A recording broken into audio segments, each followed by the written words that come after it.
Hello there. Welcome to this video. Let's see quickly and easily all you need to know to start with Corel VideoStudio Release 2018. Please leave us tips and suggestions on comments to improve our next and free video guides for this software. Corel VideoStudio is an amazing video editing software with everything you need to create your own video and slideshows through a simple user interface and professional adjustments and effects. When you open VideoStudio with Internet access, the Welcome page opens, collecting all the latest news from Corel and several useful tutorials, tips, and extra features. At the top, you can open the three main workspaces available: Capture, Edit, and Share. Capture is used to capture audio, record videos from your webcam, or make a direct screen recording.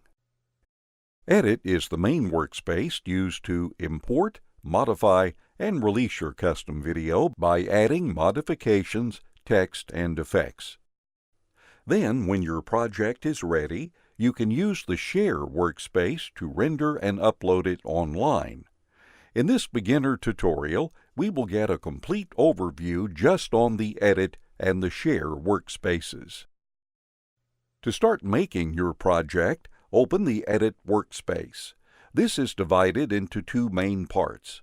On top, you have the video preview and several useful panels. At the bottom, you have the project timeline, where all your media is placed in time. The first thing to do at this point is to add your media files inside VideoStudio, such as pictures, videos, and sound files. You can import these in several ways. You can drag and drop them from any of your folders to the project timeline directly, or you can import samples from VideoStudio itself through the Media panel. You can also use the Import Media Files button on top to add your own file inside the Media panel before dragging it into the timeline.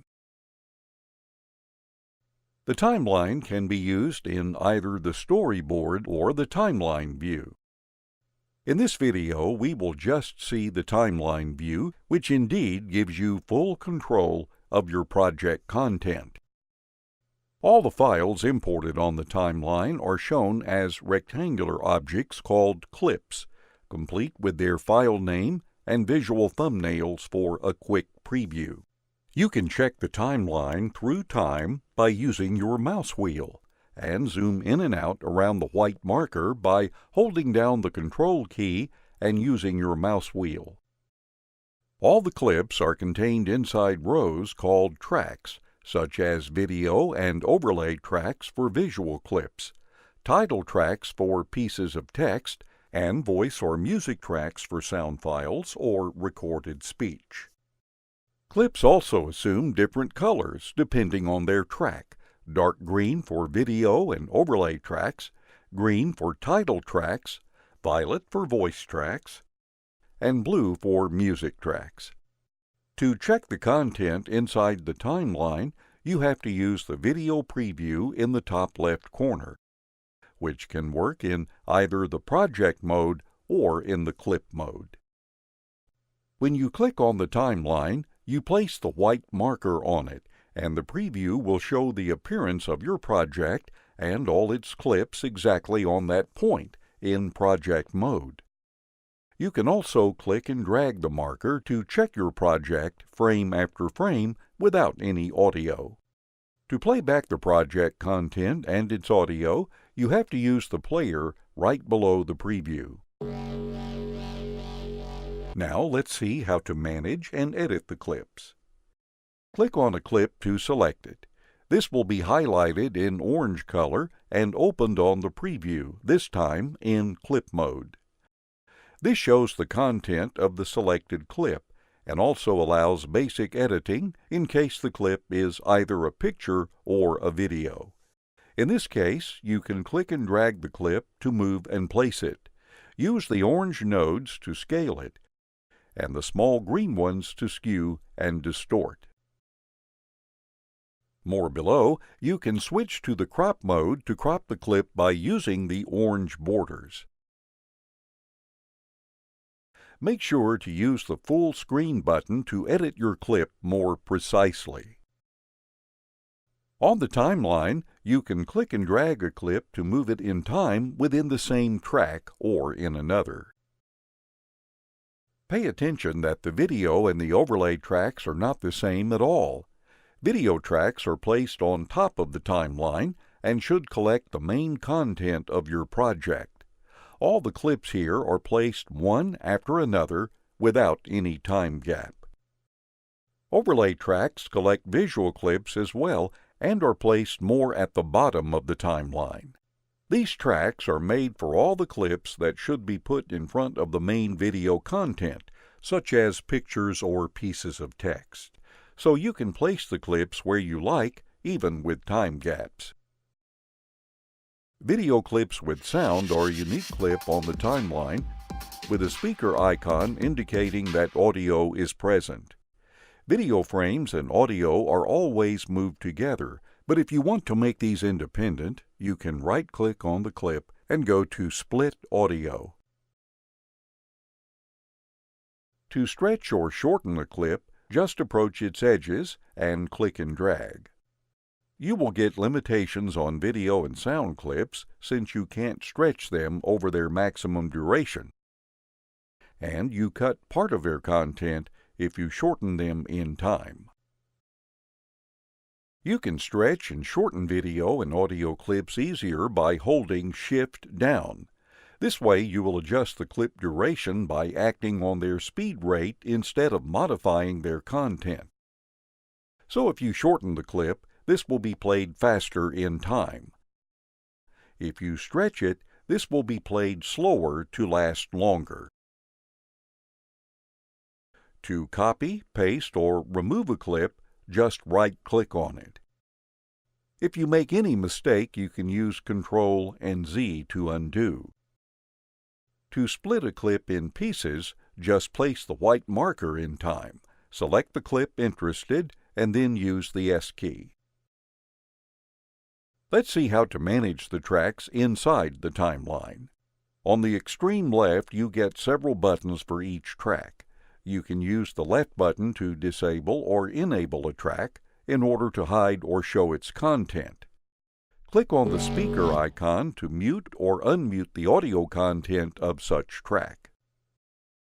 Moreover, on video and overlay tracks, use Track Transparency to set the opacity level of their content by pulling up or down the yellow line.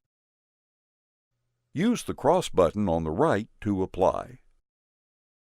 You can also add new tracks by right-clicking on an empty space on the extreme left. Now let's see how to add and edit text. To add text, just open the title panel on top. Then you can either browse for a ready template to drag and drop on the timeline,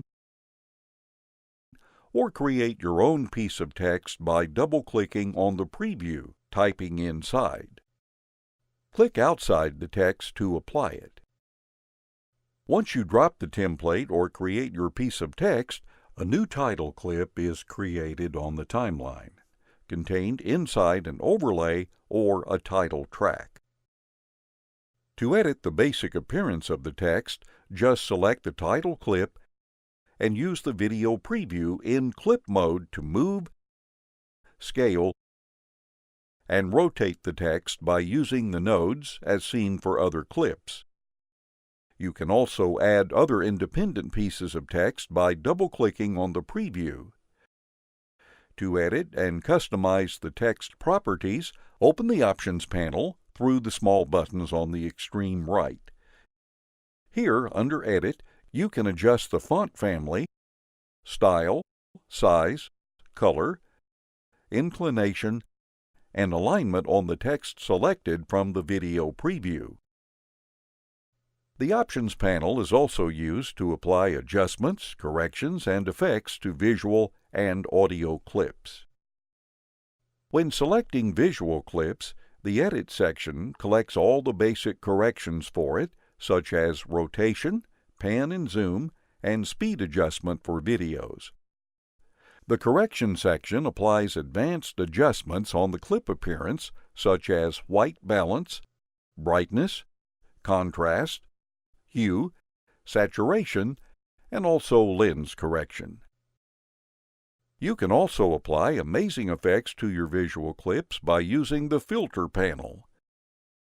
Click on one effect to check it on the preview, and then drag and drop it on the interested clip. This will get an FX icon in a corner.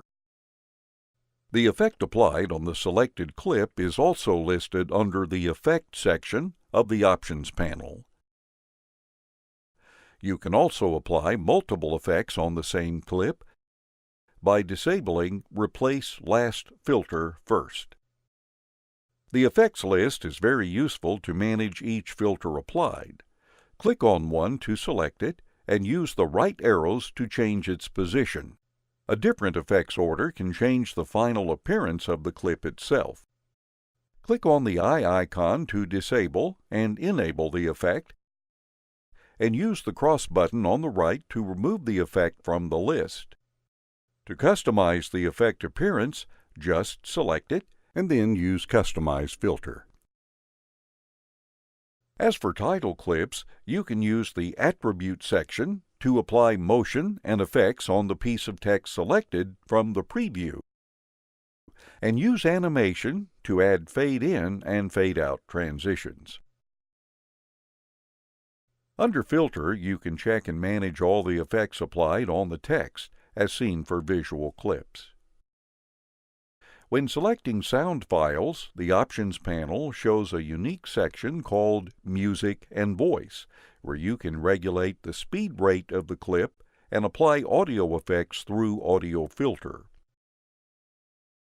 With VideoStudio, you can also apply visual transitions to pictures, videos, and text clips through the Transition panel. Transitions are special effects used to make a clip appear or disappear in time. Choose your favorite transition from the list and then drag and drop it on the edges of the clip, or also between two consecutive clips. The transition will show up with its icon, and you can adjust its duration by dragging its edges. You can change the transition properties by selecting it and using the Options panel. Whereas to change the kind of effect to use, you have to drag and drop another transition template on it. To remove the transition, just right-click on it and go to Delete. Now let's see how to save and render your project. If you go to File and then to Save As, you will save your project and all of its content, including all the corrections, effects, and properties applied. Whereas to render and export your project on a video or online, you have to use the Share workspace. Here on the left side, you can use the orange markers below the video preview to select the part of the project to export. On the right, you can choose the way to export your project. Choose Computer or 3D Movie to export a 2D or a 3D video on your computer with file format and fixed resolution and frame rate. Choose Device to pick a ready template suitable for consoles and smartphones. Use Web to render and upload your video to social websites with recommended settings, and use Disk to burn your video onto a disk. Once you are ready, click on the Start button below. Thanks for watching this video. Make sure to visit our channel to check and watch more free video guides.